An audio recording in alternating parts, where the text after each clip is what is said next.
Hello, second grade! And how are you?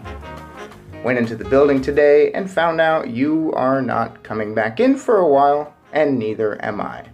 This is a big bummer because I do enjoy reading our stories and having discussions. So I've decided to read our story over the interwebs. Why not?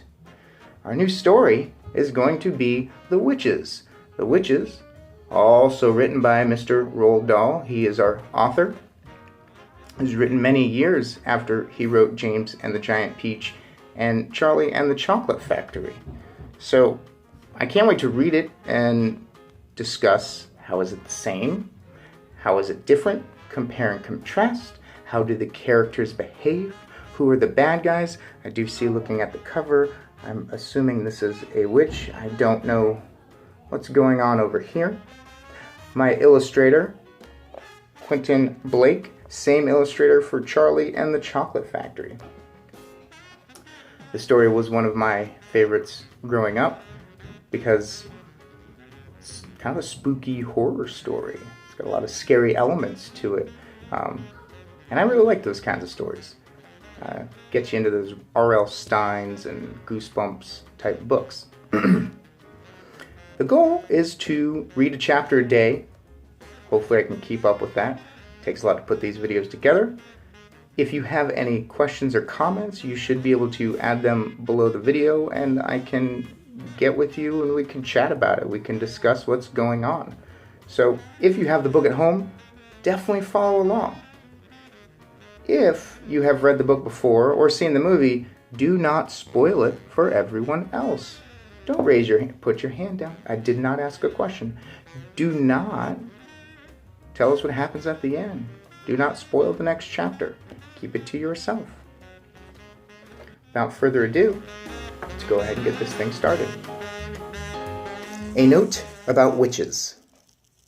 In fairy tales, witches always wear silly black hats and black cloaks, and they ride on broomsticks. But this is not a fairy tale. This is about real witches. The most important thing you should know about real witches is this. Listen very carefully. Never forget what is coming next. Real witches dress in ordinary clothes and look very much like ordinary women. They live in ordinary houses and they work in ordinary jobs. That is why they are so hard to catch. A real witch hates children with a red-hot, sizzling hatred that is more sizzling and red-hot than any hatred you could possibly imagine. A real witch spends all her time plotting to get rid of the children in her particular territory. Her passion is to do away with them one by one. It is all she thinks about the whole day long. Even if she is working as a cashier in a supermarket, or typing letters for a businessman, or driving around in a fancy car. And she could be doing any of these things. Her mind will always be plotting and scheming and churning and burning and whizzing and fizzing and with murderous, bloodthirsty thoughts. This makes me think of some of his other books. We do have the evil ants and James and the Giant Peach that really dislike children. I have to get a good witch voice here. Which child? She says to herself all day long. Exactly which child shall I choose for my next squelching? A real witch gets the same pleasure from squelching a child as you get from eating a plateful of strawberries and thick cream. She reckons on doing away with one child a week.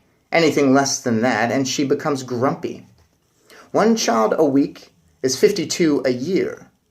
Squish them and squiggle them, and make them disappear. That is the motto of all witches.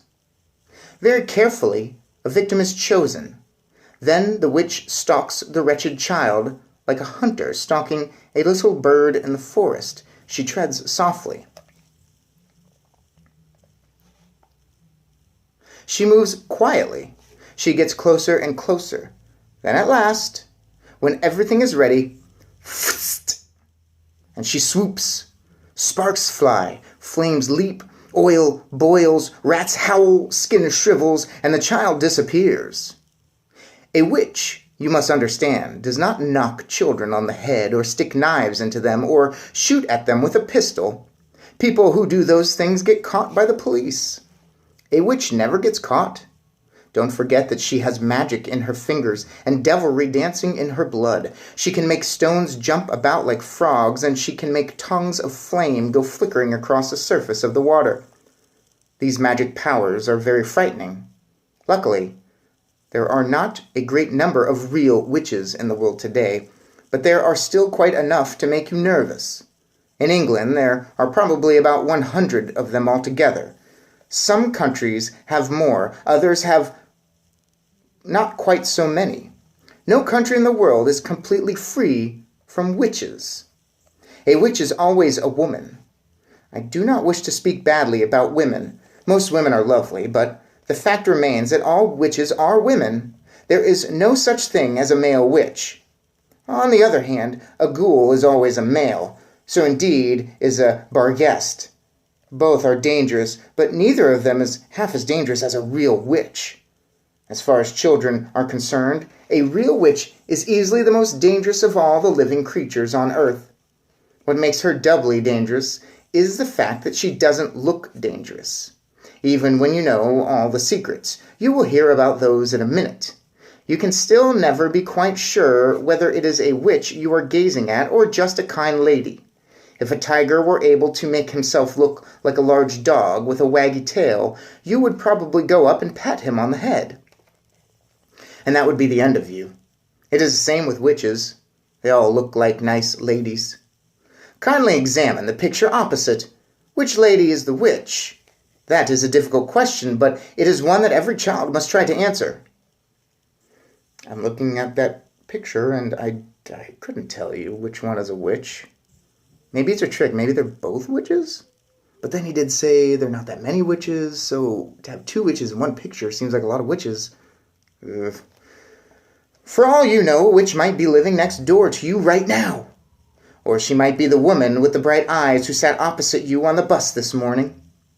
She might be the lady with the dazzling smile who offered you a sweet from a white paper bag in the street before lunch. She might even, and this will make you jump, she might even be your lovely school teacher who is reading these words to you at this very moment. Well, that couldn't be the case. I could be a ghoul. Definitely couldn't be a witch, at least by these rules in the book. Look carefully at that teacher. Perhaps she is smiling at the absurdity of such a suggestion. Don't let that put you off. It could be part of her cleverness. There is Miss Kay, Miss Hammer, Miss Alfred, and Miss Carmen. Ooh, boy. I am not, of course, telling you for 1 second that your teacher actually is a witch. Whew. All I am saying is that she might be one. It is most unlikely, but, and here comes the big but, it is not impossible. Oh, if only there were a way of telling for sure whether a woman was a witch or not. Then we could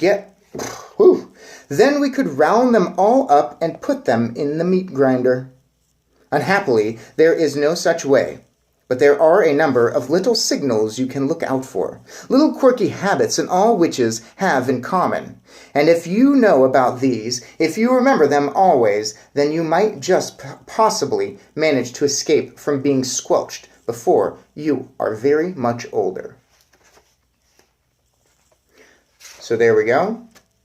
First chapter is called A Note About Witches. Let you know, I guess, that they're out there. We need to be prepared for them. And I do like that Mr. Roald Dahl, he's always kind of making up words and having fun with them. That's it for today. We'll do chapter 2 tomorrow. Thanks for tuning in. And again, any questions or comments, leave them in there, and I will try to reply to you as best I can.